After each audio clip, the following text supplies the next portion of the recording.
Good evening, everyone. This is Ganza. I'm part of Aflatas Africa. Today is another day that we meet every Saturday, 7 p.m. Kigali time, Central African time, 8 p.m. East African time, and 5 p.m. GMT.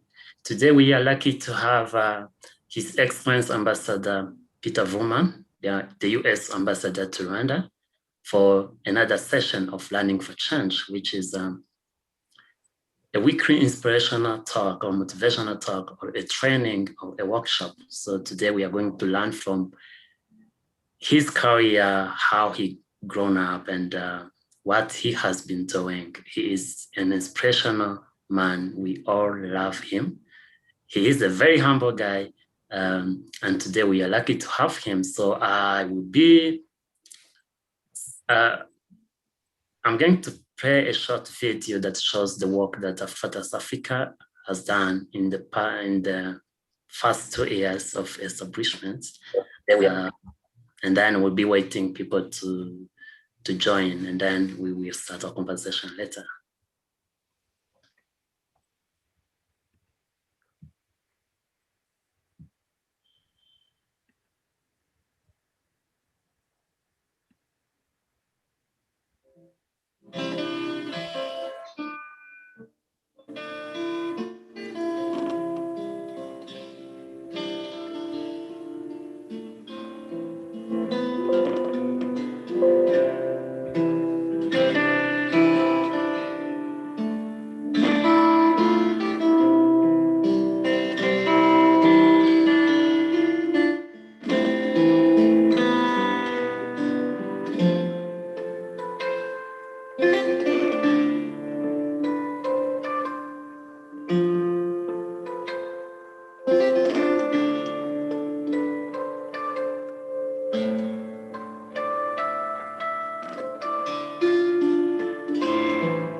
When young people spend their time in events like this, it's very positive.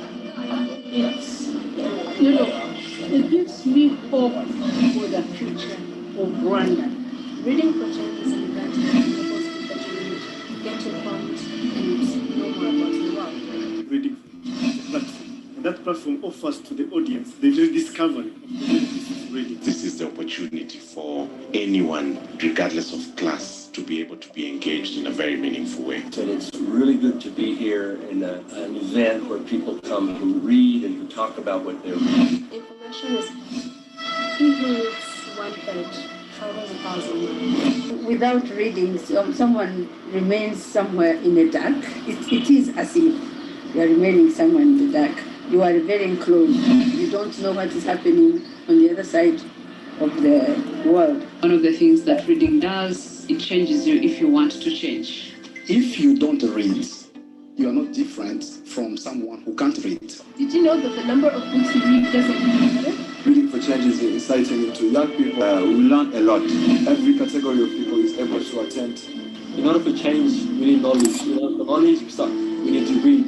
And I would like to encourage a lot of people at a younger age, even the youth and even older, to bring up that culture of beginning to read. The work that you're doing is amazing, and I think this organization is really important. Reading is a fundamental part of life. It helps you to become more brilliant. It helps you to solve your problems, and it can create a curiosity that allows you to move forward in every way of your life. It's really a good opportunity to share information, experience, improvement in our different professions.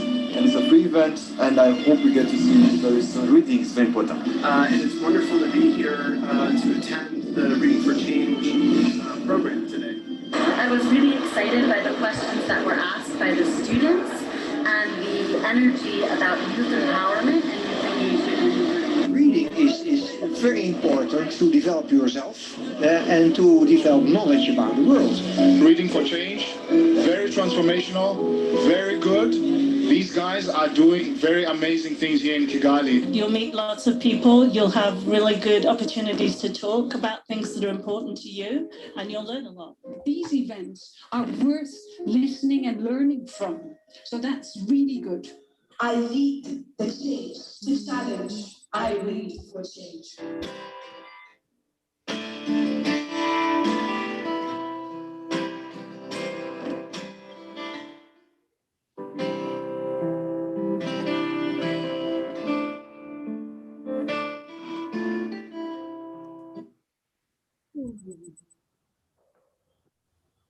Welcome back. That's a short summary of the work that Fratas Africa was able to do in the first 2 years of establishment, that's 2018 and 2019. And when 2020 came, the COVID came, and then we shifted to virtual, and now we're still using different virtual platforms until we hope to go back to the physical events. So this is the 13th edition of Learn for Change, as I said before, and we have different couple of projects. We have one project is called Guiding to Change, and then it has 3 parts. Mentorship for Change, where we link a young person with a successful people in his or her field of interest. If maybe we have a young person that's who want to be a journalist, so we give him or her a mentor who is an expert in journalism.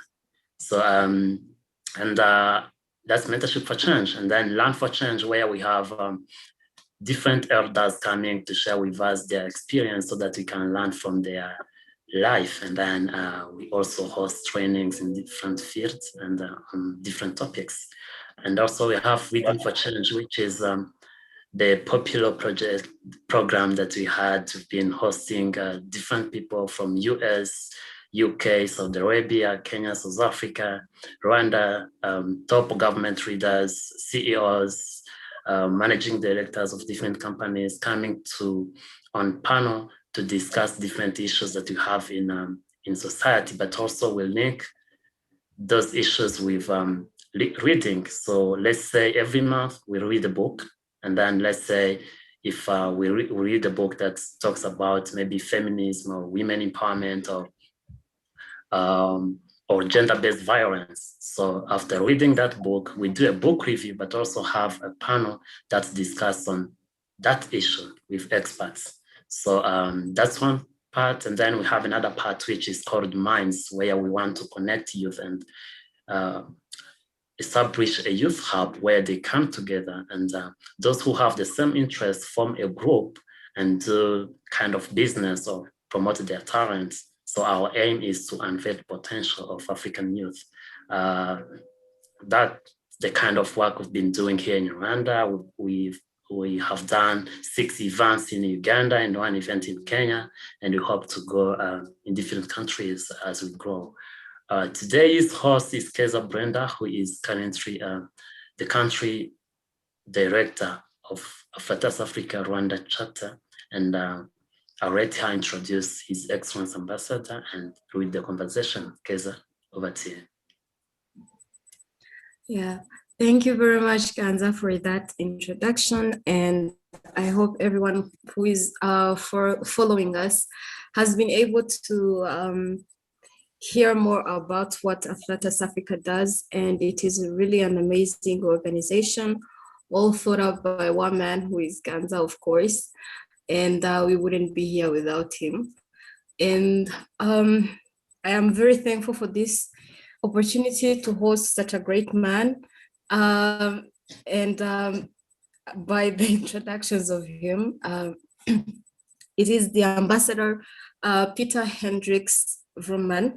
He is the United States Ambassador to the Republic of Rwanda.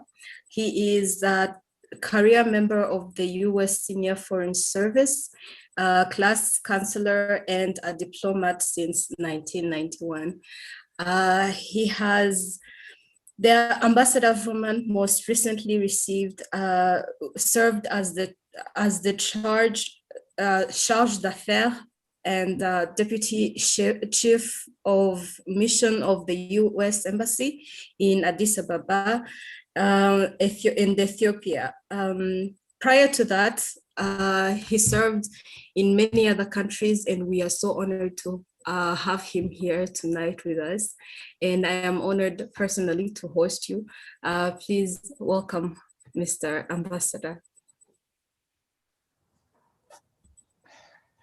Thank you very much, Ganza. Thank you very much, Keza, for that warm introduction. And I'm going to make one comment, and this, you mentioned humility, and so one of the things in the U.S. Foreign Service, I was just reading our protocol guide, which is a little different from the Role 1-in-1, but the one term that in my family doesn't get used is excellency, because I think we're all human, we're all have our flaws, and so excellency makes it seem, I think that it is used among diplomats.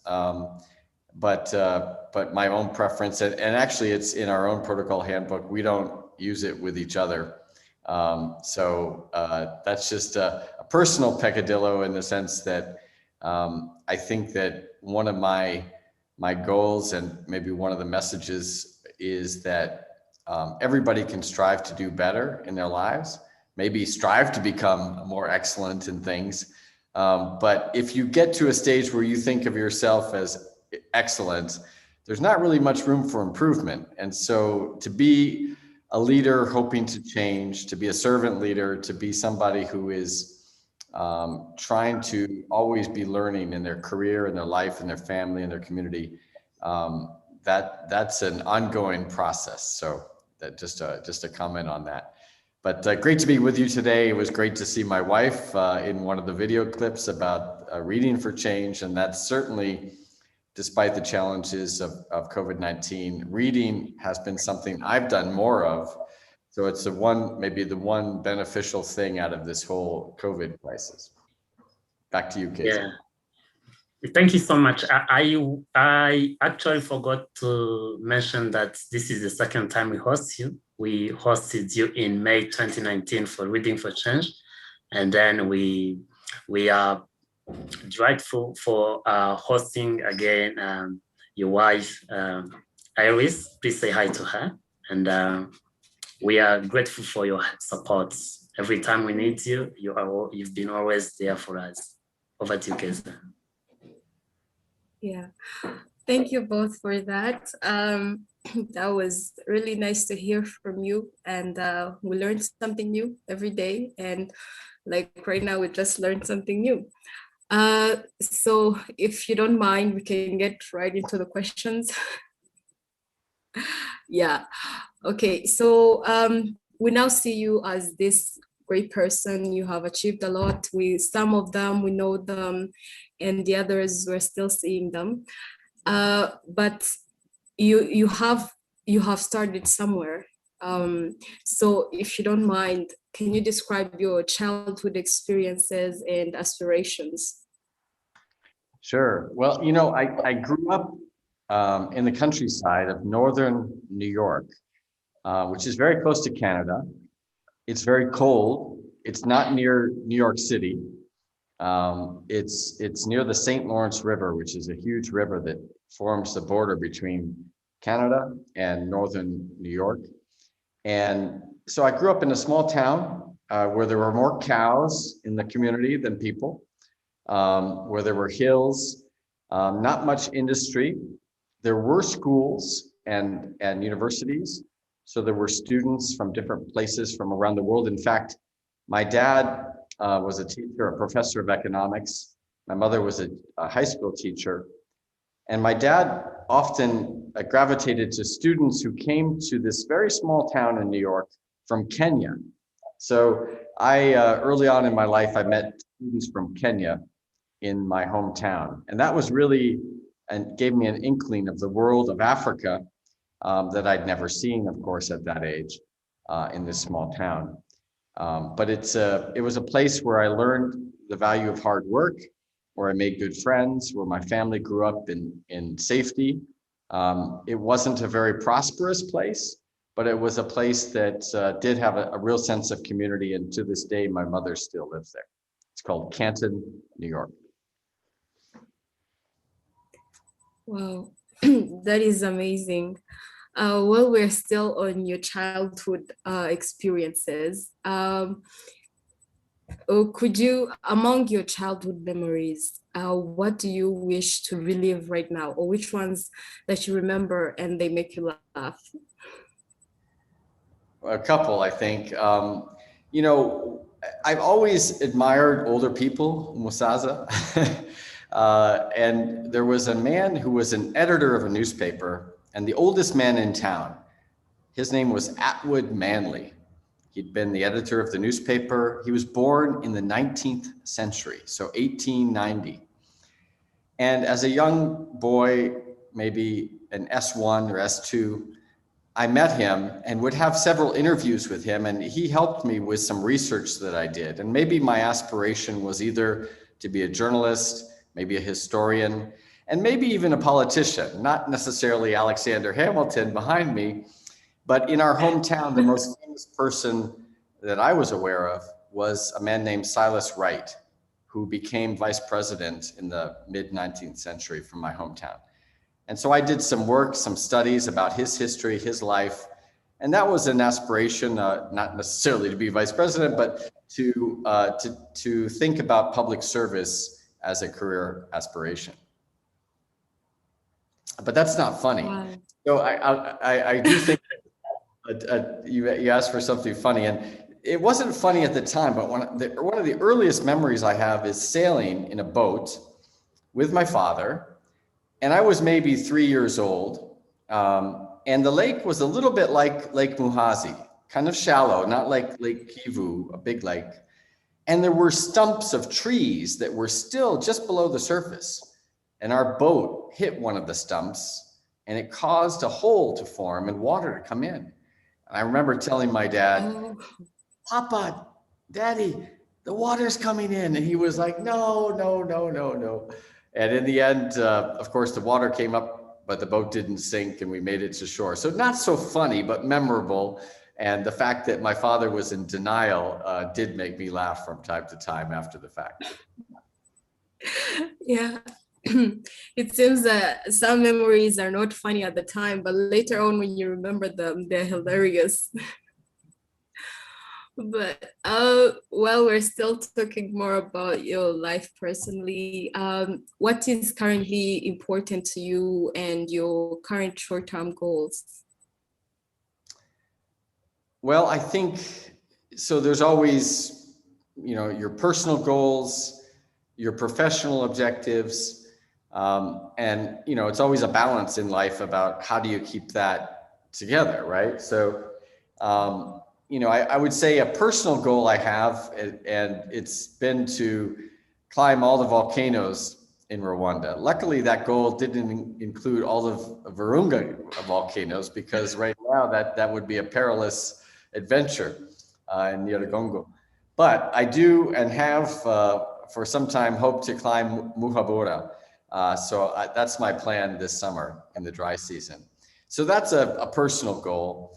I also, in terms of a professional goal, and this, is something that does change over time, but really to do whatever I can and whatever our embassy and government can do to help other countries with COVID-19.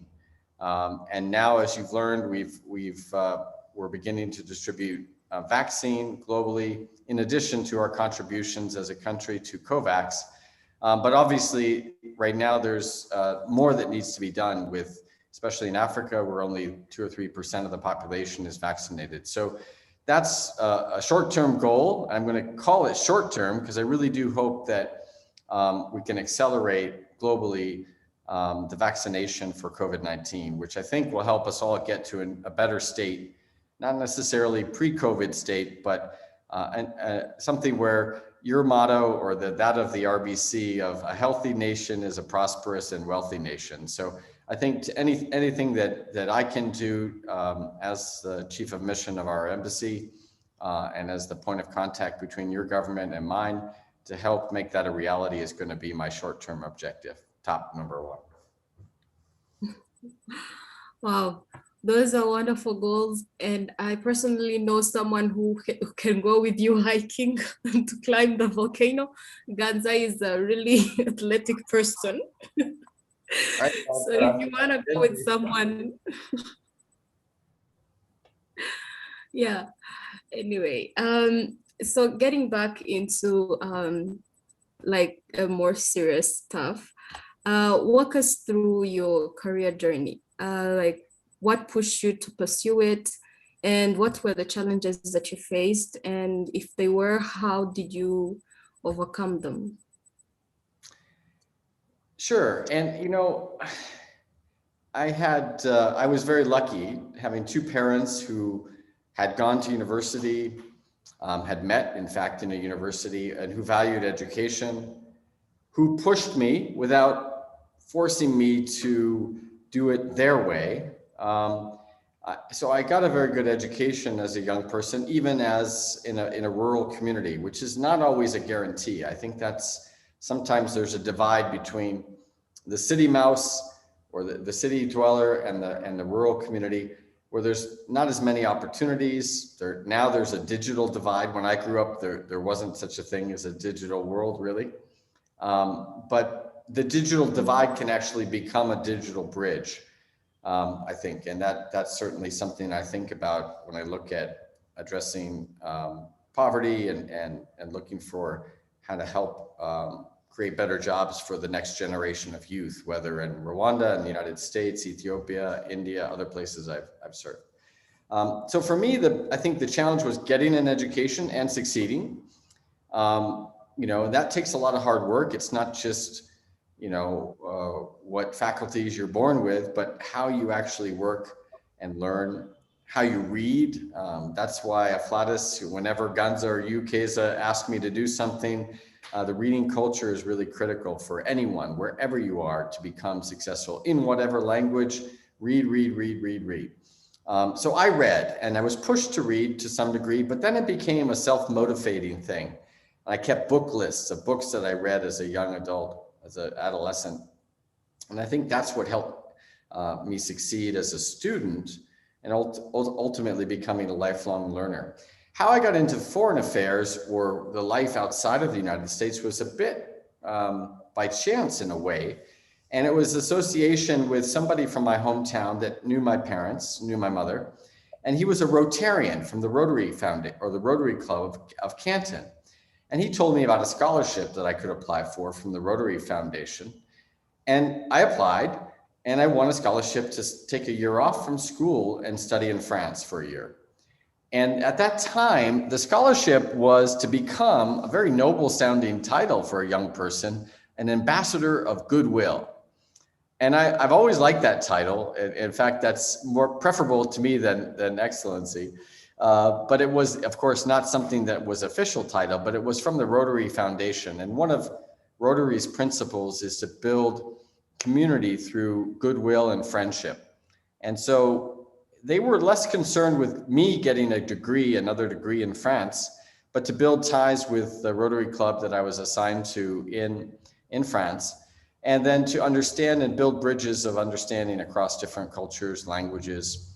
And so that really is what gave me both the experience of living with a French family, living in a foreign country, and learning French, and learning how to represent your own community, and learn how to listen about how other people live their lives. What do they value? What are they achieving?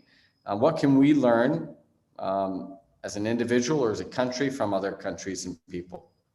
So that's really was my first experience. And from that, I got an internship later on at the Department of State. That probably helped me understand even what the entrance exams for the Foreign Service or our diplomatic corps, that's what it's called. And so that really paved the way in a way, that scholarship, to really my career as a career diplomat. And ever since I've been more associated with Rotary as a young person, as a Rotaractor, and then as a Rotarian, in an effort to give back for that opportunity that I had as a young person. In terms of obstacles, I mean, coming from a poor rural community was perhaps an obstacle, but I have to say, and especially as I've grown more aware, that as a white male, non-immigrant like Alexander Hamilton, I had privilege. And so I think adjusting to that, understanding that, and realizing that is a lifelong process, so that you're aware of the need to make such opportunities more widely available to people who don't have the same privileges you've had. That is actually something good that everybody here who's following us can actually adopt. Trying to help others get the same opportunities that you did. That is really nice. You talked about it a while ago, but more specifically, did you reach a point where you felt like giving up along your career journey? And if yes, what motivated you to keep going on? You know, there probably been some moments. I think one of the most difficult was when I was in my first assignment, or between my first and second assignments. I was in Djibouti, and I had volunteered to help out at our mission in Mogadishu during the peacekeeping operation. And I'd only been there for a month, but in that short time, I got hepatitis and dengue fever. And so I was not very long in that mission. It was only a month, and I was very ill. And so I wasn't sure, you know, I didn't know exactly what I wanted to do after that. You know, do I stick with it?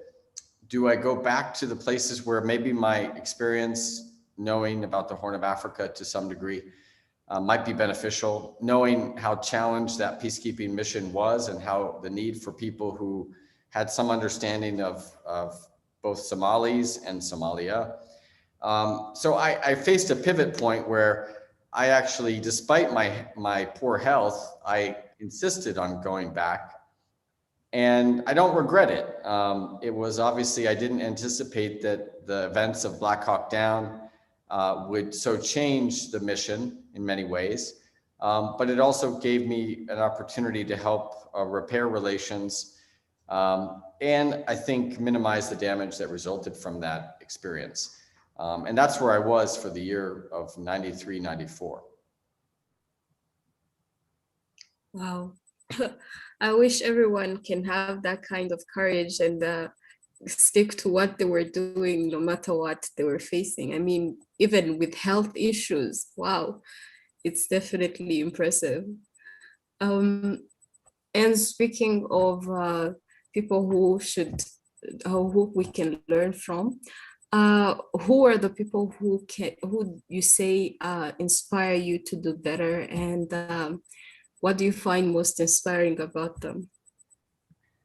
Well, rather, I mean, I have many, besides my parents, who were very inspirational to me as teachers. And I still think I hold teaching education in the highest regard. It's not always the best paid or even the most respected profession in our respective communities. But the people that all of us remember will be some extraordinary teacher that we've had in our lives. So I have so many. And it's interesting, I realized that, many people may know that I'm a pretty passionate believer in accessibility and rights for people with disability. And somebody was asking me, do you have a disability, or do you have close friends that are, or family that are disabled? And I would say no, although in some ways, anybody who's grown up with older parents or relatives who've had some form of disease that is disabling, everybody eventually either faces their own disabilities or people close to them that have it. But it was really, I think, actually not the effect of disability that impressed me most, but it was the ability of people with disabilities that across my life have made a huge impact on me. So Tom Lyons, he was my history professor in high school. He had polio. He used crutches and eventually a wheelchair. And I would assist him on the weekends in his garden. And he would tell me about history. And in class, he would wheel around on his crutches and throw chalk at any student who was not paying attention in studying American history. And so I really was motivated to learn how to write and to think critically from him, a person with a disability, but a unique and empowering capability to teach. Fast forward across many different inspirations and mentors, but one that still is somebody who I talk to quite regularly and who is still a big impact on my life is Judy Heumann. And she too had polio as a young infant, always has had a wheelchair, and has always been a fighter for change. And and I've, over the course of COVID, I read her biography or autobiography. It's called Being Human, Heumann. And one of the quotes that both my daughter and we read it together, found was perhaps most relevant for a flautist, but is this one. And that is that the quote that I really liked from her book is, change never happens at the pace we think it should. It happens over years of people joining together, strategizing, sharing, and pulling all the levers they possibly can. And she showed me this when she came to Ethiopia when I was there. And she on her own, in her wheelchair, had met with the city leaders of Addis Ababa and with the people who were constructing the metro system in that city, the first in Africa.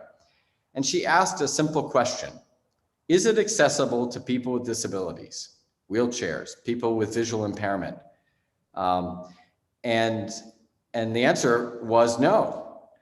But by asking the question and insisting, she actually convinced these urban planners to make it accessible. And so I saw the power of a person's will for change.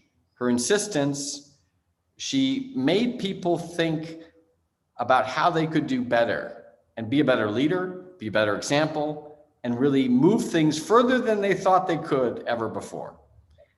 So she has always been, since I met her, and even more recently, having read her books, been a continuing inspiration for how to build what's necessary to change and how not to accept the status quo if it is not yielding what it should in terms of justice, in terms of fairness, and in terms of equity.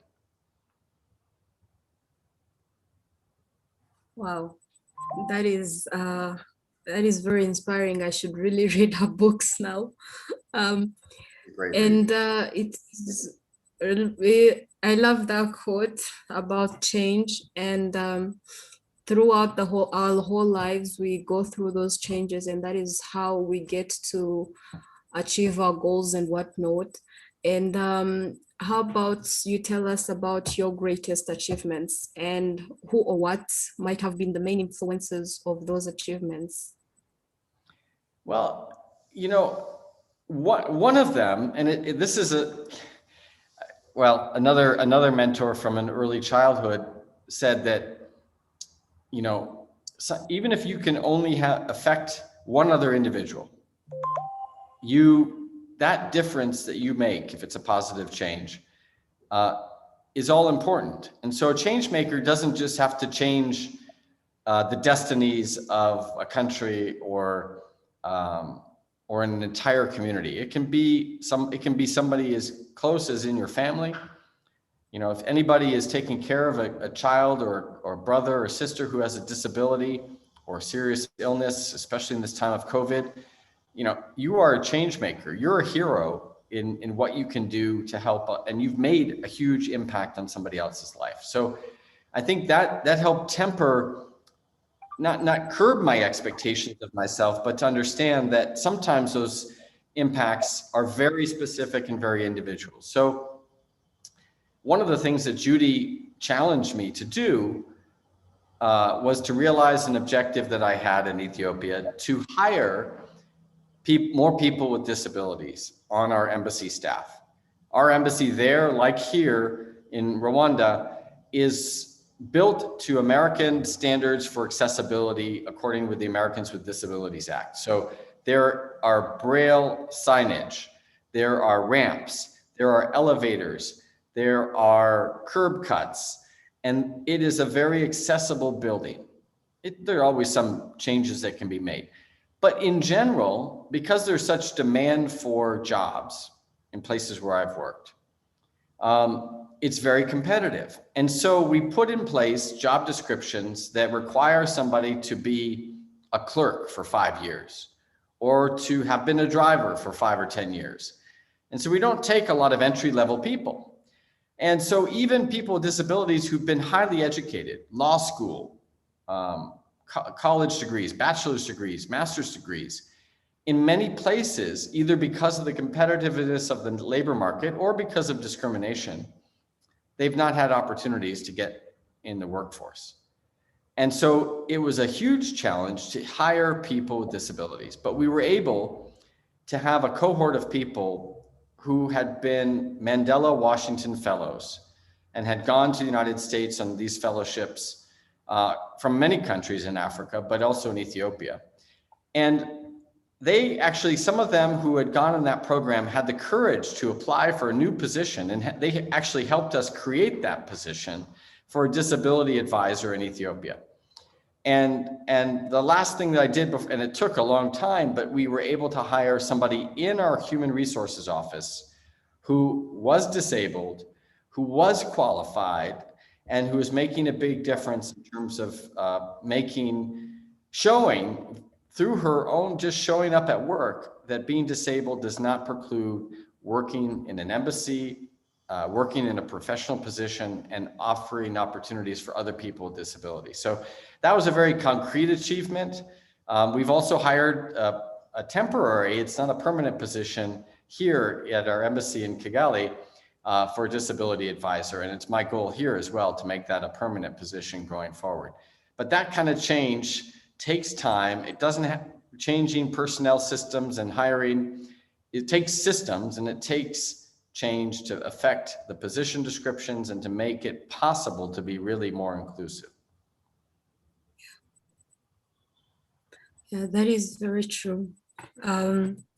I'm really glad to hear all these things because it really shows that one person really can make a difference. It won't be shown immediately, but slowly by slowly you get to see an actual change. In that case, because, you know, one thing for young people in the audience and that often attend the Afflatus events and things, and even my own kids, a lot of things in school, although it's changing gradually, is about individual achievement, right? Your grades. You're not encouraged to work with other people generally on your math exam or your history paper. Again, that's changing, more collaborative work, but people are assessed individual grades and individual achievement. But of course, in the workplace, not very much happens in a large workplace, at least, unless you're a solo entrepreneur, without working as a team. And so, even with that relatively small achievement of hiring somebody, that took our human resources officer, it took all the people working on the Mandela scholarships, it took all the people with disabilities and their organizations that met with us to create the best practices. It took consultation with personnel experts at different embassies and different institutions. So it was a collective achievement. But and that in general in the working world is what is both most rewarding, but also hard to disaggregate from what other people have done with you.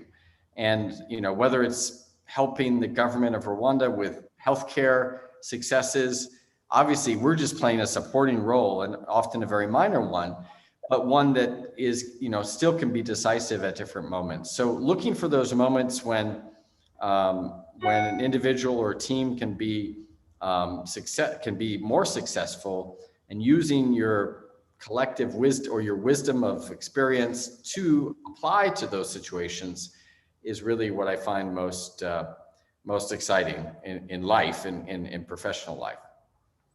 Yeah. Yeah, that is something great that the youth in the who are watching can really follow.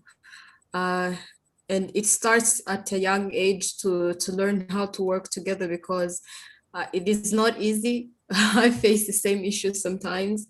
But anyway, you are a very busy person, Mr. Ambassador, with all this trying to achieve those goals and everything else. What do you do in your free time? I think I like to climb mountains, and I like to ride the bicycle. So I always, I do that every day, and those are, bicycles and mountains can be a collective effort, because it really helps to pull people forward, even cycling, as you saw in the Tour de Rwanda. But there's also a lot of individual exertion that's involved. But I also enjoy playing games with my kids: badminton, basketball, tennis. So that's what I do in my free time. At different points, I've explored painting and music, piano, as ways that are entirely different from what diplomats typically do, to try to allow a creative space to grow, whether it's writing, painting, or music. Bird watching is another passion that I have, and I love the Rwanda women birders and others who've helped me see some of the magical wildlife here in the country, especially in the sky. So those are a couple of my sort of pastimes that I enjoy a lot, especially here in Rwanda. Yeah. Wow, that's a lot of creative stuff that you do. But you said something about writing. Should we be expecting a book or something like that soon? No, I don't know. And the short answer is no. I do think, although I have to say that one of the things that in this time of COVID, which would have been a good time to write, but as I said, I did more reading, but that was inspirational. And not reading things just related to, say, Rwanda or Great Lakes region, although I did a lot of that as well, but also to read things about history, the history of parts of my country, the New Netherlands in New York, the history of disease, Guns, Germs, and Steel is another book that was had a quite huge impact on me. Looking also about social change. And so a book about America and our system that has kept people excluded from positions of privilege, a book called Caste by Isabel Wilkerson. Those have all been profound and have made me think about, well, what kind of writing, what kind of books are needed at a time when there's a book every minute that's coming out. So I haven't found the area where I think a niche could be found.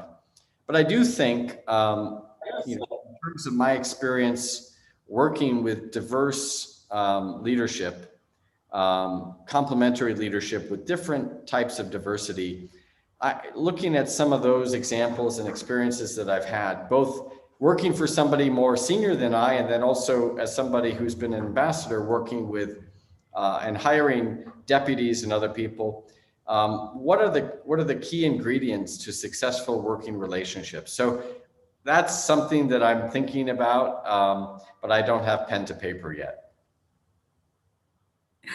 Okay, but we will be waiting for it if it comes out, and we'll definitely read it. I think people in the comments can agree with me on that.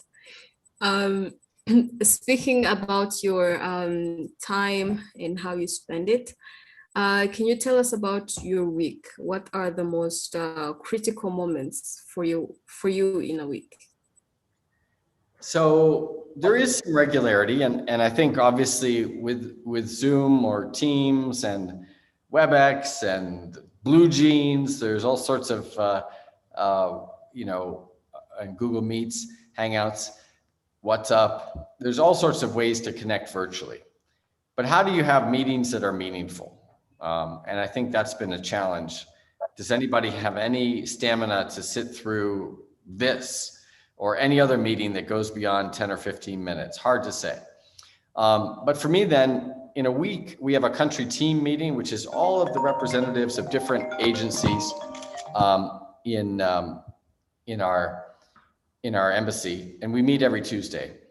On Wednesday, ever since Ebola, we've had a global health security meeting where we talk about anything having to do with pandemics of different sort and what we're doing across different agencies, across different disciplines to be able to be of most assistance to the host country, to the region. And as you know, my mantra in Kinyarwanda and in English is our health is your health is our health. And I really think that has been something which is, again, a key part of my week. And finally, we have a town hall, not every Friday, but many Fridays, just so we stay communicating. You can't over communicate during times of crisis. And so when you're able to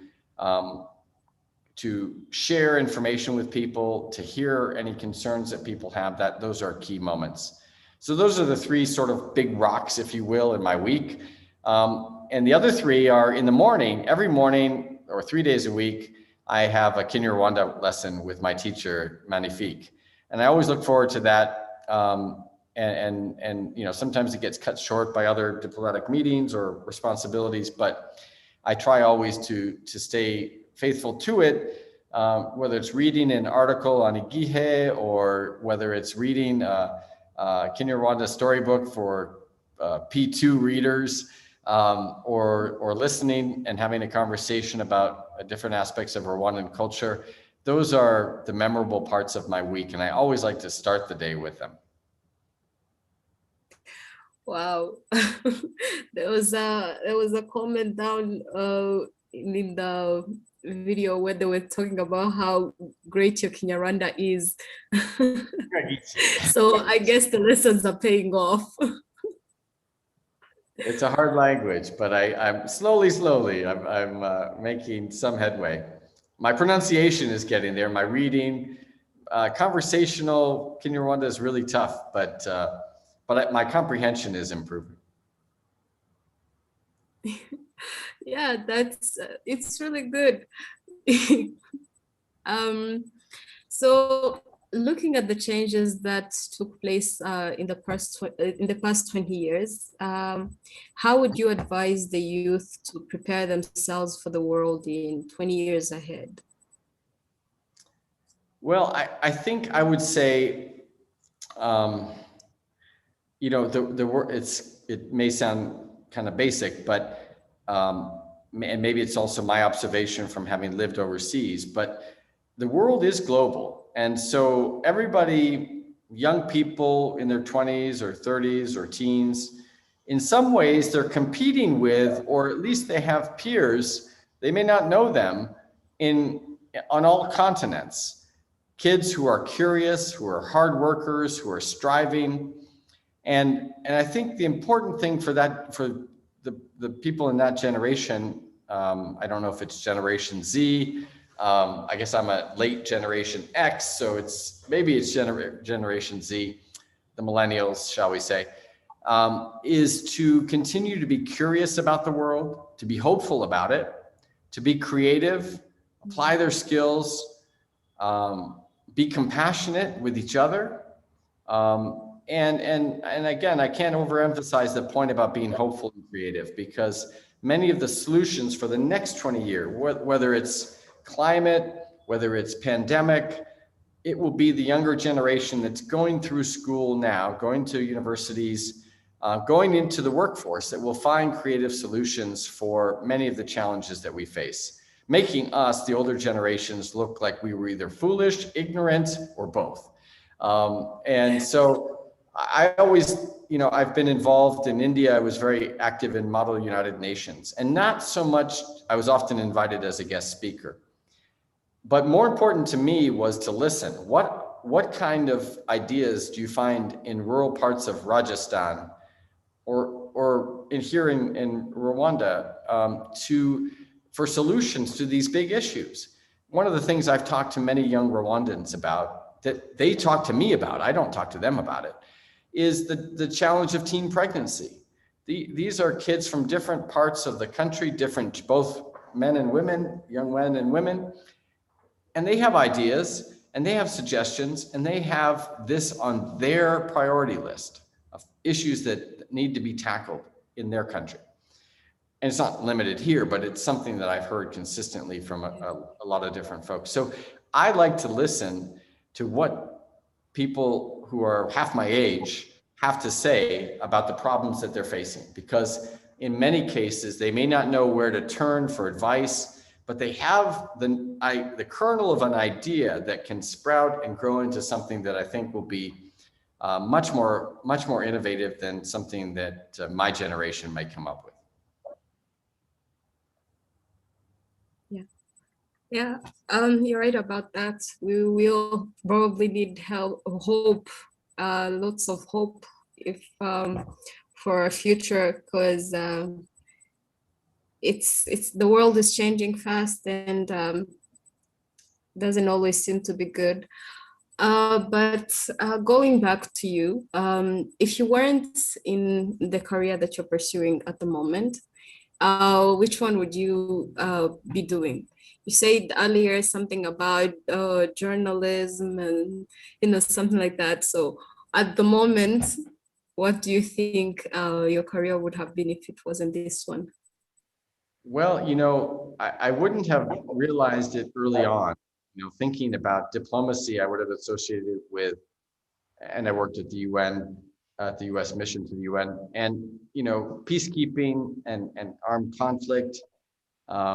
And maybe it's because I grew up during the Cold War. So I think I thought of diplomacy in an old way, and wouldn't have realized how much time I would spend as a leader dealing with public health issues, both in terms of budgets, programs, activities, and threats.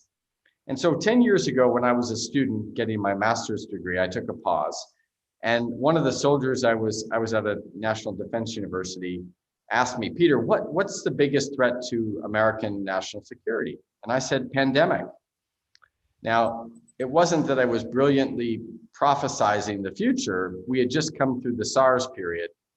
And having, again, worked on and been attentive to the people who've been affected by polio and HIV, I realized that pandemic kills many more people than most armed conflict does. And even over time, if you read this book, Guns, Germs, and Steel, the role of pandemics and disease over history has been a much greater threat, the mosquito, more than the machine gun has been more devastating to humankind. So I think, if I'd gone another path, it would have been the direction of medicine. My brother went that way, so he has gone in that route. And the other one that's still something that I do have an ambition to be a teacher. I'm often called upon and to speak with students, and I enjoy that activity. It's tough, keeping their attention, try to stimulate their learning, whether it's in my kids, you know, that's the greatest both joy and the toughest job, to be an effective parent and teacher. So teacher would be the other vocation that I would look to. And my other brother is a teacher, so I can follow in their footsteps, perhaps, in any retirement. Wow, that is amazing. And I do agree, you would be an amazing teacher. But right now, maybe not now, but maybe in the future. But oh, what do you do when you are feeling down or not motivated? Some days are not, all days are not the same, and some days are down, the others are okay. How do you cope? Well, you know, I think especially during COVID times, right? Talking to people. I called my mother. That was the interruption. My mother was calling me. So I call her more than I did, although she's visited here in Rwanda, but I call her every day. And so, you know, I think that level of communication, although I after a day of doing Zooms and meets and things, technology is not something I look forward to per se, but that connection with family and friends is important. I think where I get recharged, and where I think I've shared this with other people who've been down during this time, is pick up a book. It brings you can't travel so easily. It's much more stressful. And, you know, so in the interim, pick up a book, because if it's a good writer, he or she will take you to places that you've never dreamed of going. And in so doing that, and being really immersed and present in the book, I find that is something that revitalizes my sense of curiosity, my sense of hope, my sense of even self-worth, because by reading a book, somehow becomes part of you, right? So you feel like you're a more mature, more well-rounded person with each book that you consume, right? And so that is what I do or at least what I've done in recent times to recharge. Physical activity as well is important to be healthy. And so, but sometimes if you're depressed or if you're down, you may not have that extra zip to go off and run or bike, or maybe we're in a lockdown where it's not even possible. So that's where a book is always generally possible. And you know, to the extent that efforts are made by, I've seen wonderful people that I admire who formed the Agati Library in Musanze, and there's other community libraries throughout the country, bringing books to kids in the classroom, in their communities, is so important, so that everybody has that opportunity, kind of coming back to what we started with. Yeah. Wow. That is really nice, because personally, I love reading, and that is what I did most of the pandemic. So it's really nice to hear that you. What is your most memorable book of this pandemic? What? What was your most memorable book over the past year or so? Oh, yeah. For me, the most memorable, I tried going through one that I read before. It's kind of religious. So I went through the Bible, and I was reading the book of Ecclesiastes. So it's kind of dark, which expresses how I was feeling at the moment. And but somehow it made me feel a bit better, because it seemed like, you know, these things have been there for a long time, and it's okay to feel like this, and it will change. So that's my most memorable book. Excellent. Well, thank you for sharing. Yeah. But you just told us about reading, and I think that's a great tip. But can you also tell us about your top 3 life principles that guide you on a regular basis, a daily basis? Well, you know, I've been a Rotarian, and they have something called a 4-way test, but actually it's more like 3. So I think the principles that are in that 4-way test as a Rotarian, where the motto of the organization is service above self. Or, you know, if you've dedicated or been successful in your individual pursuits, that you have an element of service both in your leadership or in your community or in your family. So the principles that, or the 4-way test, which I've made it into a 3-way test to answer your question, is will it be fair and beneficial to all concerned? So it's kind of a win-win. Like, is it fair? Is it, so it's a principle of justice that is really important. And secondly, will it build better friendship and goodwill? And I think of that as sort of the community principle. And in terms of, you know, what diplomats are supposed to do, you know, at least as a Rotary looks at ambassadors of goodwill, how do you build connections? How do you listen? How do you learn, whether you're a Peace Corps volunteer, whether you're a diplomat, whether you work for the United Nations, those, or the Rotary as a student, those are all things that are important. So I think that element or that principle of community and building those connections across different cultures is incredibly important. And then I would say, you know, as a third principle, maybe it's one of hard work. Again, not resting on titles or honorifics, but your achievements in terms of what you've done, how you've worked with other people in that exercise. So that is something that I learned from my parents, and that I aspire to maintain no matter what my position is, and to be humble about doing it. And I think by doing hard work, whether it's physical labor, whether it's intellectual work, whether it's long hours or good hours towards the right goals, I think that does teach you an element of humility, and that becomes that just makes you a better person and a better leader. Those are 3 principles that we can all really adapt, and it would be very, you know, it would be very helpful for each one of us if we could adopt the same things. But or just whatever works for you, right? Because I've taken some element of the Rotary test and made it into an element of principle of justice, community, and hard work. But everybody has the combination that works for them, right? And maybe it has one or more elements.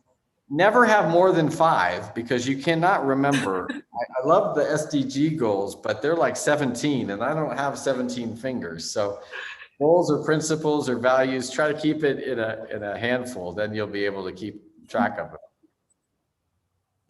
Yeah, that is true.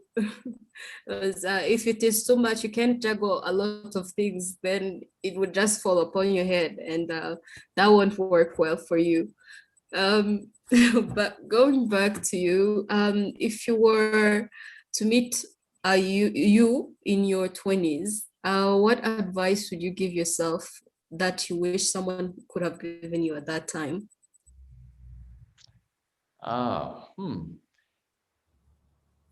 Well, again, keeping with the readership theme and with your organization, I think this is something that a famous American author said: I wish I'd read fewer magazines and more books.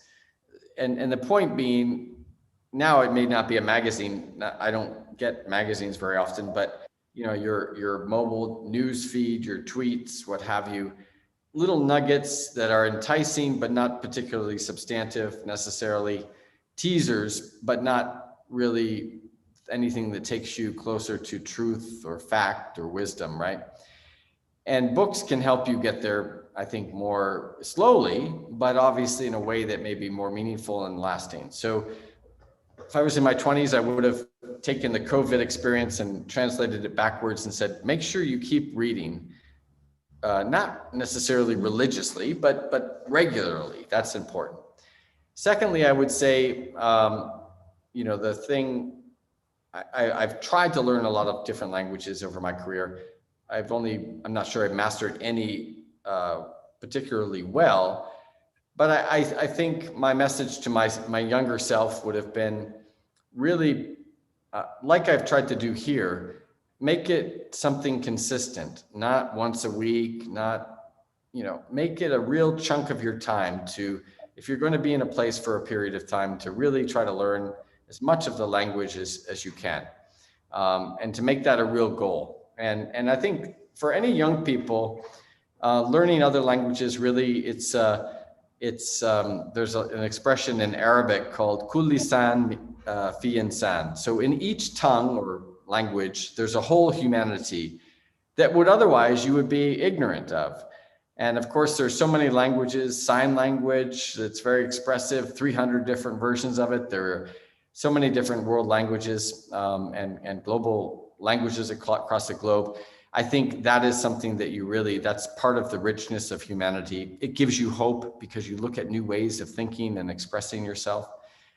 So I think at a time when people sometimes feel down about humanity and the state of the earth, look to our languages, look to the cultures that we've created, look to the creations that we've been as people across the globe, we've built, and not only what maybe we're destroying in terms of climate and things like that. Look at the positive as well as the negative. Yeah. Oh, that's a great advice. I hope we can steal it from younger you and use it so that we can be able to be better. If you don't mind us stealing it, of course. Yeah. So one last question until we have time for the audience to share their questions so that they can be answered as well. In all you do, what legacy do you wish to leave behind? Well, I said a book I'm not sure is in the making. I can't say that my piano or my painting is anything that will be part of a legacy. So I think that the real legacy that each person who chooses to have a family is their children.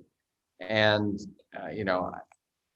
that's really where you've invested your teaching.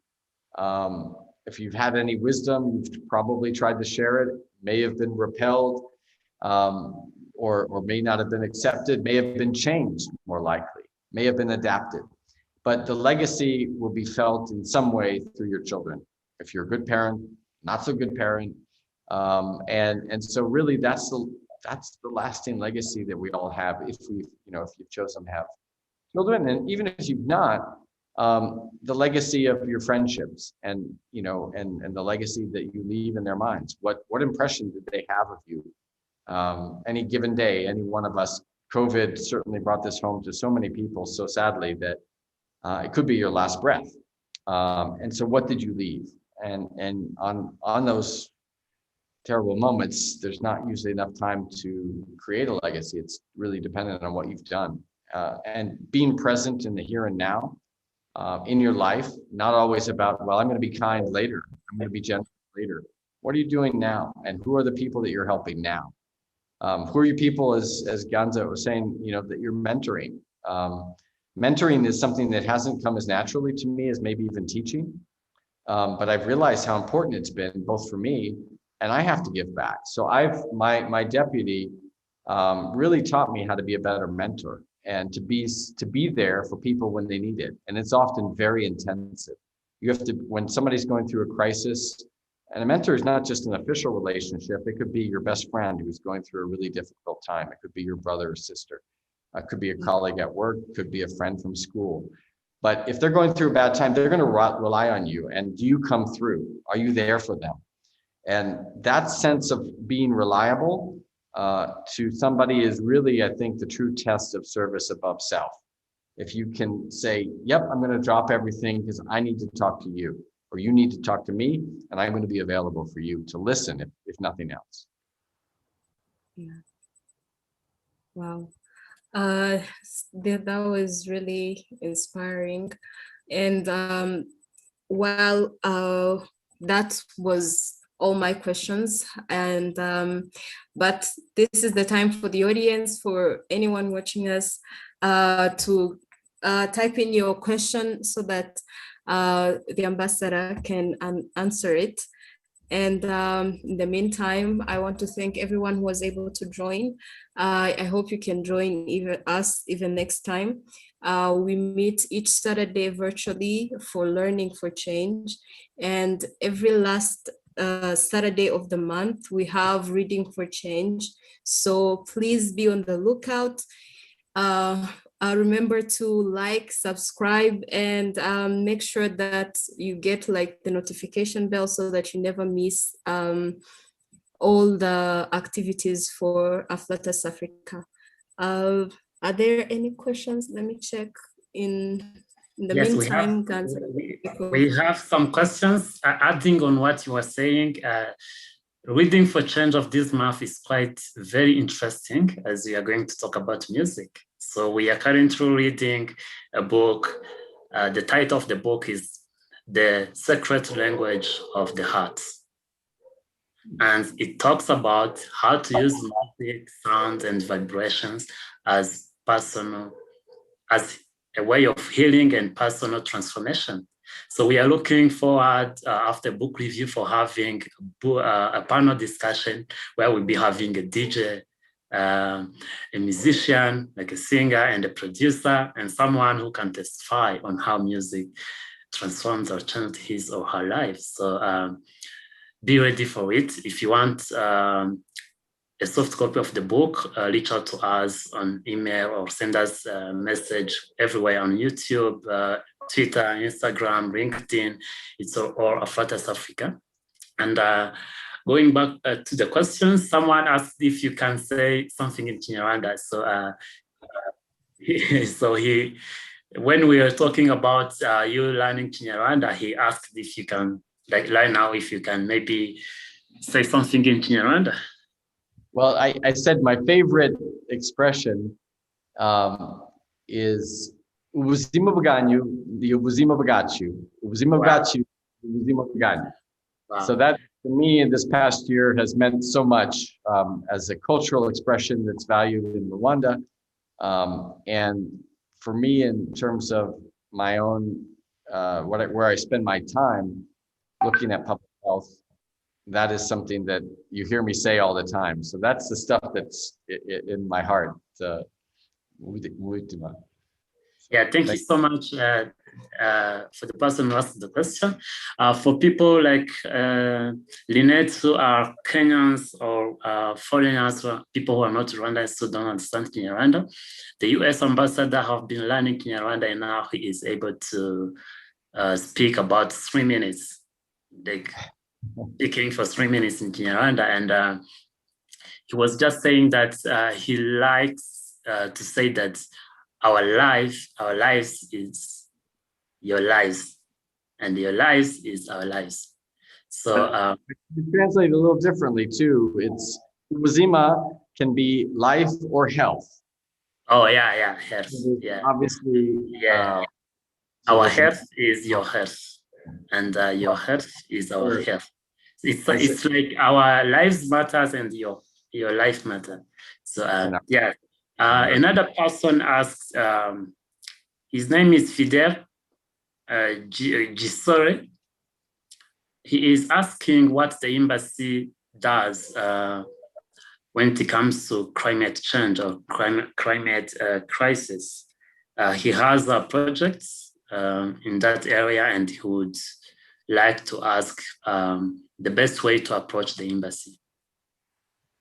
Well, we do have the Department of State has environmental officers, not in every country or at every embassy, but ours is based in Ethiopia. And so they do occasionally have funding proposals for projects and working with people on projects. And then also our USAID offices, whether it's we don't have a specific climate officer, although we hope to get one. But we're working to try to incorporate, for example, in our economic growth focus. And as you know, in Rwanda, the government has directed donors and partners not to do everything, but to be very focused so that they have a better sense and make sure that everybody's input is going in the same direction. So the US, we're primarily working in economic growth, which is pretty broad, includes agriculture, it includes energy. So in energy, that's one area where we have been very supportive, working with other partners like GIZ in bringing affordable home solar systems and power grids to people, and using financing mechanisms that make it affordable. So we've worked closely with Mininfra and with GIZ and with other partners to work on that element of renewables for individual homes. So that's a specific area. In terms of, and then we're also working in education, primarily the P1 through 3, and then in health, and that's primarily on HIV, tuberculosis, malaria, and family planning. So those are the main areas where our foreign assistance is active. But I hope that we'll be doing more, as you heard from former Secretary Kerry and President Biden. It's a huge priority for the new administration, and we want to work to do what we can to be supportive of pioneers throughout the world who are working so hard in making progress in addressing climate change. Yeah, thank you so much. Someone asked the question. I just want to remind people, one of our aims is to create a platform for young people to learn from the old generation. So if we host someone, we are not hosting his career. We're just hosting that person because we believe maybe if you're a mayor of a district, there is young people can learn a lot from you, apart from what you do, because you've been learning a lot in your life. So sharing your experience can help someone to grow and to guide him or her in his or her life. So someone asked a question. I'm going to read it. You will be the one to decide if you're going to talk about it, but I don't see that he would be in the position to judge. He is asking how you see Rwanda in the middle of politics. Is everything okay? And if not, what should be done? I didn't know if I understood the question. How do I see Rwanda in terms of politics, or? He is asking if everything is okay when it comes to politics in Rwanda, and if not, what should be done? Oh. Well,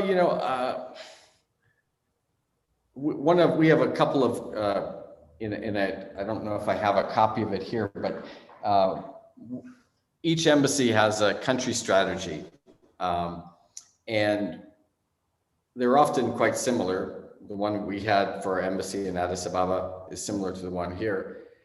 And it's a strategy that we elaborate with our Rwandan colleagues and our American colleagues, and in consultation with Washington, to make sure that what we're doing adheres to our values, but also to the partnership with the country where we're working. So we have basically 4 goals. As I said, anything beyond 5, no one can really keep remembering.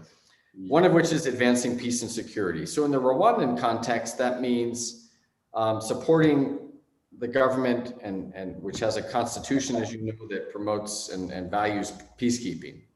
So we provide assistance to help the RDF participate in UN peacekeeping in places like Central African Republic. So US military forces helped the Rwandan forces deploy to Central African Republic in 2013.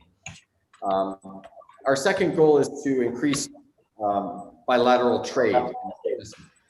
So that's something that is probably common to each of our embassies overseas, and not just an American embassy, but Rwanda embassy promotes Rwanda Days so that there can be investment and trade with Rwanda. And that's what we do as well. So that's pretty common. And then thirdly, this is the development goal, which for us has 2 basic components: health and education. And again, as I've just said, those things are pretty clear. And the 4th goal has to do with democracy and human rights. And that is really where there's a dialogue that we have with each government. And so that's a similar goal that most of our embassies have. The reality is that each country has a different context. Each country has a different type of governing system, even different types of democracy. India, Rwanda, the United States, Ethiopia, all have different types of constitutions, some common values. Obviously, most countries have signed up to the UN Universal Declaration of Human Rights, but often different flavors. So finding areas where there can be collaboration and where there can be learning in both directions is also important. So just to give you an example, we've worked very closely with Ministry of Justice on rule of law programs, for example, to help expand the records in terms of databases for cases so that defense lawyers, prosecutors, defendants and judges can all have access to the information about a particular court case.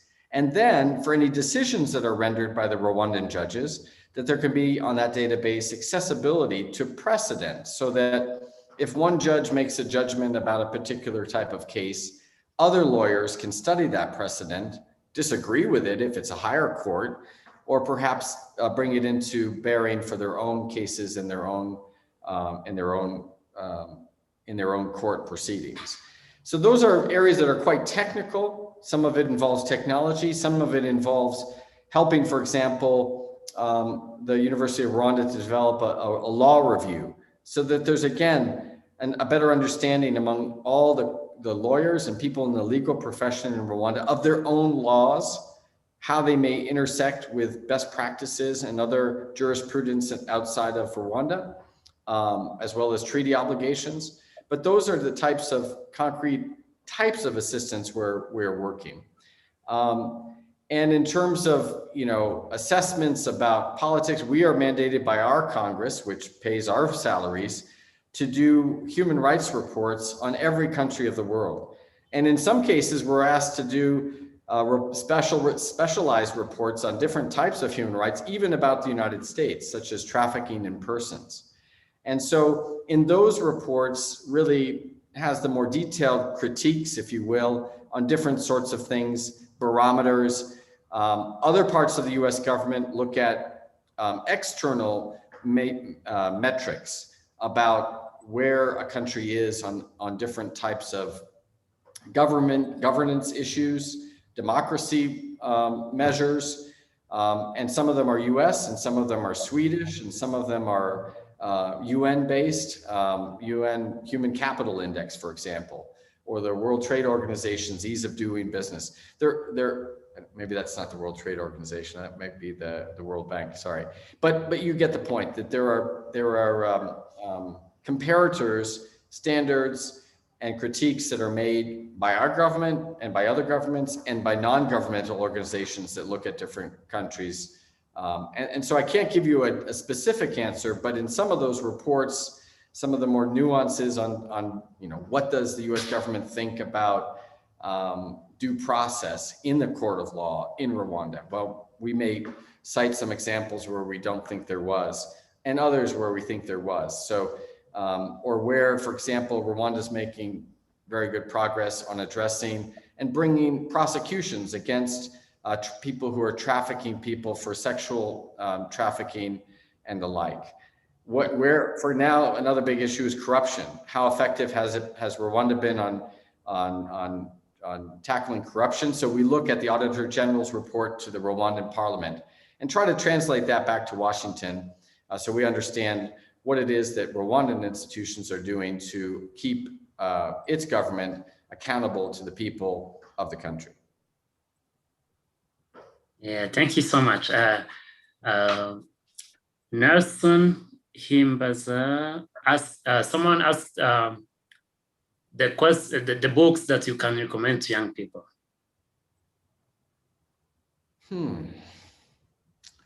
Well, maybe one or two. Well, the book I said, Being Human, is fantastic because it's not just about somebody. It's not just a book, as I said, for somebody who is disabled. Some people who have faced more adversity than I have, their guides on how to remain positive, how do you remain dedicated and persistent are going to be more powerful than any unwritten book that I may write at this juncture in my life. And so that's one of those books where I find that I've learned so much. My daughter as well, she read it and she did a report to her class about what it meant to her and how it gave hope to her and how the unfairness of it, of the situation that Judy faced as a young kid, not being able to teach, not being able to be mainstreamed in regular schools, how that put her at a disadvantage and how she decided to fight to get and to advocate for the interests of people with disabilities. And I think that's a broadly applicable book. Wow. I think there's just a lot of different books. The Guns, Germs, and Steel is another one because it explains in a very general way the major trends in human history. And why is it that certain parts of the world moved faster in certain areas? And it comes down to why certain countries, why there was colonialism in some ways, why there was why certain countries conquered other countries. And it comes down to some very basic aspects of geography, plants, animals, the fact that certain parts of the world were able to domesticate animals, had more domesticatable animals than any other part of the world, or different types of crops that could be spread and shared. That led to commerce and cities, and then ultimately to conquest and colonialism and other things. So it was a very holistic approach to understanding and not judgmental and sort of saying, well, people in Papua New Guinea are backwards because of this. No, it looks about the whole history of human migration from Ethiopia, the Horn of Africa, throughout the globe, and how different contexts of geography and biology affected the destiny of the human people in many different places. So that was also a very provocative book. It's more than 20 years old, 30 years old, I think, but it still is relevant. Wow, that's nice. I'm happy to hear that the daughter has read the first book. I remember her in the, I think it was 28th edition of Reading for Change when she came with you and her mother. Kaiser, do you want to go with the next question? We have a question from Mercy. Sure, why not? So the question is, it was stated that you lived in several countries for different periods of time. So she's curious to know what stages to adapting the cultures, what do you do? So for what strategies to adapt to those cultures and you still maintain? Well, there's one book I often, since you guys are the host, Aflatus, it's a book by a Lebanese historian called Kamal Salibi. And he wrote a book about Lebanon, a small country, called A House of Many Mansions. And for me, that metaphor of learning about even a small country or a state in the United States is that you open a door in a room in a house and you realize that, oh, I didn't know about that. And then you open more rooms, more doors, more windows. You realize the longer and the more you study, the more people you meet, the more languages you learn, how big that house is and how many mansions are hidden within it. And that makes you more humble and more cautious about being able to say, oh, Lebanese are like this, or Americans are like that, or Israelis are like this, or Indians are like that, right? And our human instinct to rush to judgment and to generalize that these types of people or this group of people is, I think, I have learned and perhaps maybe matured in avoiding making those sort of snap judgments. Some of them, there may be something to it, but in general, there's a lot of holes in those arguments because the more you know, the less likely you're going to rush to make those kinds of judgments. So I have found that in each country, maybe my initial impressions will be to generalize. This country doesn't have a reading culture. Well, that's not true. If you're talking about Rwanda, look at Ganza, look at Keza. So in the generic doesn't tell you very much, except it may be painting a stereotype on a people or a person.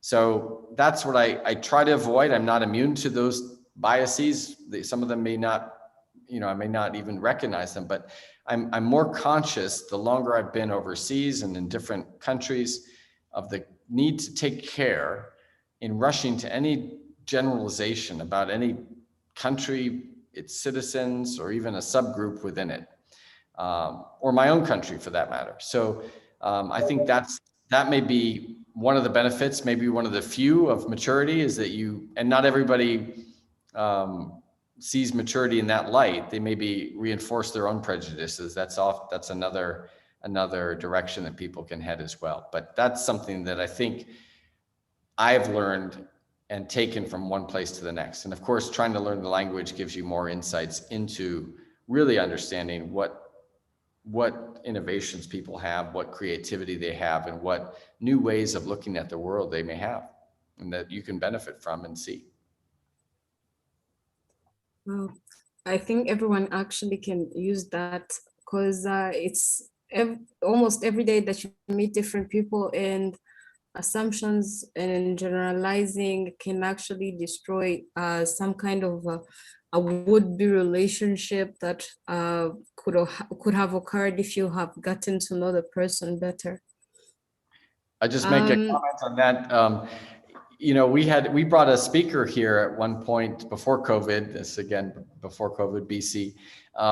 Her name was Sarah Minkar. She happened to be from Lebanon. She's blind, and one of the things that she did that I thought was really opened my eyes, no pun intended, but the idea of having she had a lunch event where everybody wore a blindfold. And this is what was very innovative. It wasn't what you would expect. Oh, she's trying to make me see what it's like not to see. But that wasn't her goal. Her goal was to see or to learn how not seeing created a barrier to reaching and applying your biases and prejudices on another person, and how it opened your mind to hearing about a person with more openness than you might have if your eyes were not blindfolded. And that's an exercise that everyone should try, actually, but don't try to walk. There might be accidents. So there is another question here from Peter. He says, apart from standing for the interest of the US here in Rwanda, do you have other programs intended to empowering Rwandan and African youth at large? Yeah, I mean, we have in the economic growth sphere, I'll just say a few things about that. In terms of people with disabilities, we have a new program called Murimu Kuribose, which aims to help provide jobs and training in different skills, both soft and technical, for people with disabilities, so they have a better chance of, as I said, breaking into the job market in Rwanda. And that developed as an offshoot of another program called Haguko Dukore Akazi Kanozi, which was a youth training program that aimed to help people who had been dropping out of vocational skills or schools, or like TVETs or high schools, and giving them new opportunities to find mostly vocational, but other skills as well. So those are a couple of the youth programs. And in addition to investing heavily into all the curriculum that working with REB and Somo Menye programs to develop in those early years the teaching methodologies and the curriculum, the actual books, the libraries, the book stands in schools throughout the country, so that young Rwandans have the opportunity to become literate in their native language, Kinyarwanda, and then ultimately as they transition to English or other languages as well. So that's a program that was countrywide, and which I think has been quite successful. They'll be doing some measurements and testing to validate it. And again, it's not it's not our program, it's our support for the Rwanda Education Board's efforts to make a more dynamic curriculum, to help train the teachers to be able to teach it, and to make it come alive in the classroom through new books, both textbooks as well as other books, so the kids can have opportunities to read. So those are the areas where our focus has been on youth. Obviously, the health programs all touch on youth as well, especially maternal child health. And our Ngobyi program is critical in working with the local health centers and health workers to bring the stuff that actually keeps kids alive and prevents early and preventable child death. Wow, that's a lot. That's a lot, and it really is making an impact in what I can say, some of the fundamental categories of life, education and health. That is very useful to everyone, actually. Last question, I think. What is your advice to the young generation on the excessive use of social media, and what would be the worst dangers to the young people? Well, it's kind of, I'll come back to what I said about this writer who had regretted and told people, before he passed away, he wished he'd read fewer magazine articles. You can spend a lot of time on these devices, right? And some of it is enlightening, some of it is polarizing, but social media is certainly a connective way, especially when kids have been can't have normal social lives during a pandemic or during lockdowns and restrictions and bubbles. So it's been beneficial to a degree. But I think what's important is to have limits. And as a parent, I'm not sure I've had great success in all of that, in either modeling the right behavior or the right limits. But having time when you're with, especially before bedtime, stay away from the blue screen, pick up a hardcover book. Well, there's a reverb there, and just stay away from social media, at least before you go to bed. And then obviously the government's restrictions, telephones in schools is a good way to keep people from using social media, although obviously they may have opportunities using laptops if they've had to. So I don't have a fix or an answer to that, other than I know it's something where, people, my kids, myself, are sometimes walking around like this, and it's glued to those screens. And that take a few moments, get on a bike. Don't do social media on a bicycle or walking outside. Go outside. One concrete thing I will say, forest time. One of the things I did read that was useful on social media, I think, was about getting time outdoors and how that helps you with your mental health, helps you get a break from those devices, being more in touch with yourself, and also by way of nature. So here in Rwanda, it doesn't take very long to get to a place where there are trees, where there are hills, where you can have some communing with nature. Now many, like the Umusambi village or some of the wetlands that have been restored, there's lots of places to go, even in an urban area like Kigali, where you can have some moments to be with nature. And that can get you away from the social media, at least for a moment, and maybe make you reflect more about how you spend your time. Yeah. Well, thank you very much for all the questions, and I would like to thank the ambassador for accepting our invitation and joining us. You have been really insightful and inspiring, and I hope we can actually implement some of the things that you said into our lives, and look forward for a better future. Ganza, you can take over the last thing. Thank you, boss. Thank you very much, Ambassador Peter Vuman, for blessing us with your wisdom today.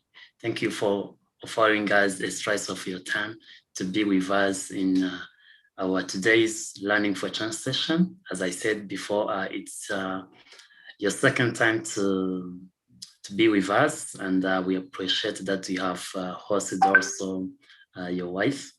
And we have some few comments from people who are saying thank you. You are really a humble person. I just want to make to mention some of them. We have John Binama, who is in the UK, the chairman of Rwandan Diaspora in the UK. He's saying thank you. We have Peter Sosi. He's originally from Ghana, but he lives in the US. He is the former military from Ghana. He was here in Rwanda during 1994 genocide against the Tutsi. He was a major by that time, and he was serving with UN mission.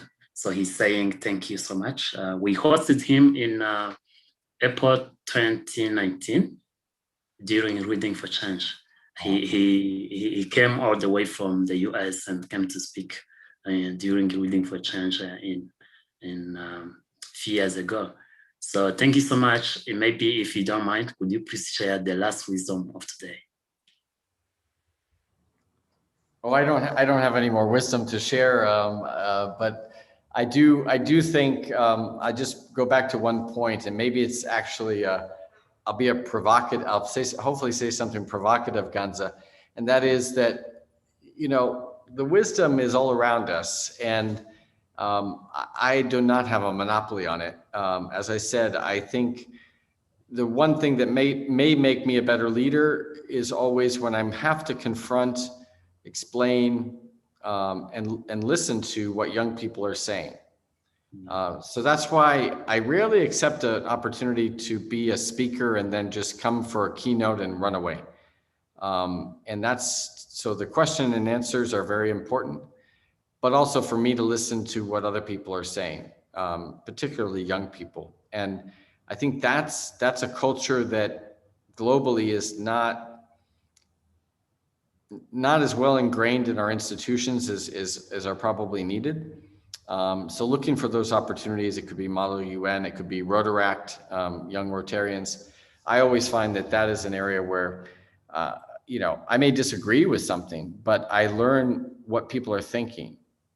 And maybe in that case, at that moment, after having listened, then I can help that person find their own wisdom, maybe so they don't go down the path that I did that was a mistake, or that they take that into consideration. So my point being that the wisdom that people need, or it's really the critical reasoning skills that they need, can be through this sort of dialogue. So I really commend you for doing it. But it's also important for us, the Musaza, to listen to the younger folks, and then to think, you know, what has changed in my thinking based on what I heard from some of you. Wow, thank you so much. That's something you said something about listening skills. I would like to recommend a book called 7 Habits of Highly Effective People. It talks about listening to understand, not to respond. So it's something that I would recommend to people who are following. And then I said something about listening to young generation, to young people. So I was having a discussion with someone a few days ago, and she was like, I always see your work, keep up doing the great things you're doing, but I feel like I can't attend it. It's kind for young people. And we always have old people and young people, especially in Reading for Change. But she was like, I feel like I can't attend it for young people. But as you said, you can learn from everyone. Mm-hmm. So we really appreciate your time, and we assure you to be on your side whenever you need us. I'm speaking as a South African, not only as Ganza. Please say hi to the daughter, son, and their mom. We really love us, and enjoy your evening. Thank you so much. Bye. Bye.